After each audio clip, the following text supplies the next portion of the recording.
बिस्मिल्लाहिर्रहमानिर्रहीम। टेस्टी। जी हाँ, आज हम बनाएंगे बहुत ही टेस्टी पुदीने का रायता। आप इसे सब्ज़ धनी और पुदीने की चटनी भी कह सकते हैं और मिंट सॉस भी कह सकते हैं। इस रमज़ान में आप बहुत सी डिशेस के साथ इसे सर्व कर सकते हैं। इवन ये पकोड़ों के साथ, समोसों के साथ तो अच्छी लगती है ही, लेकिन अगर आप इसे बिरयानी के साथ सर्व करते हैं तो क्या ही बात है। तो चलिए अपना टाइम वेस्ट किए बगैर अपनी रेसिपी स्टार्ट करते हैं।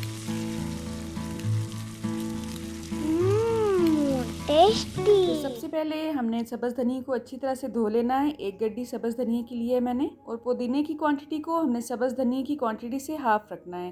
तो यहाँ पे मैंने आधी गड्डी पुदीने की लेके उसके पत्ते उतार लिए हैं। अच्छी तरह से वॉश करने के बाद उसे भी हमने इसमें ऐड कर दिया है। 3 से 4 अदद सब्ज़ मिर्च ऐड करेंगे। इसको मज़ीद हाज़मेदार और फ्लेवरफुल बनाने के लिए इसमें इमली का पानी ऐड किया है मैंने। आप चाहें तो इसमें सादा पानी भी ऐड कर सकते हैं, ठीक है। अब आप चाहें तो इसके साथ ही आप चुटकी भर ज़ीरा भी ऐड कर सकते हैं, लेकिन मैं बाद में इसमें ज़ीरा ऐड करूँगी।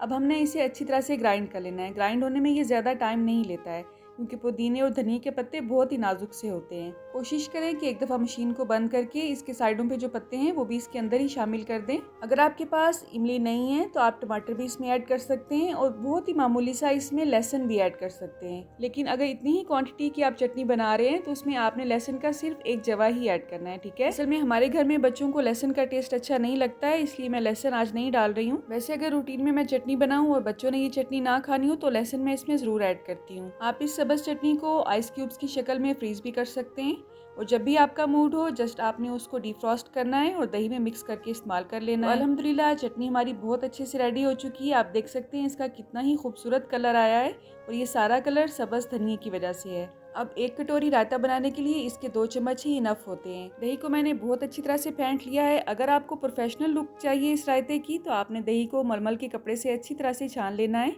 इस तरह दही के अंदर जो फुटकड़ी हैं वो मुकम्मल तौर पे ख़त्म हो जाती हैं। वैसे तो अच्छे होटलों में जो रायता सर्व किया जाता है वो नेस्ले की दही का ही बनाया जाता है, लेकिन अगर आप घर की दही को मलमल के कपड़े से अच्छी तरह से छान के इस्तेमाल करते हैं तो उसकी लुक भी बिल्कुल वैसे ही आती है। अब थोड़ा सा साबुत जीरा मैंने इसके ऊपर स्प्रिंकल किया है, और हस्बे ज़रूरत इसमें नमक भी ऐड किया है। अगर आप सहरी में अपने पराठे को सिर्फ इस रायते और अचार के साथ खाएंगे तो मज़ा ही आ जाएगा। अल्लाह आप सबका दस्तरखान सजाए रखे और हम सबको सेहत और ईमान का रिज़्क अता फरमाए।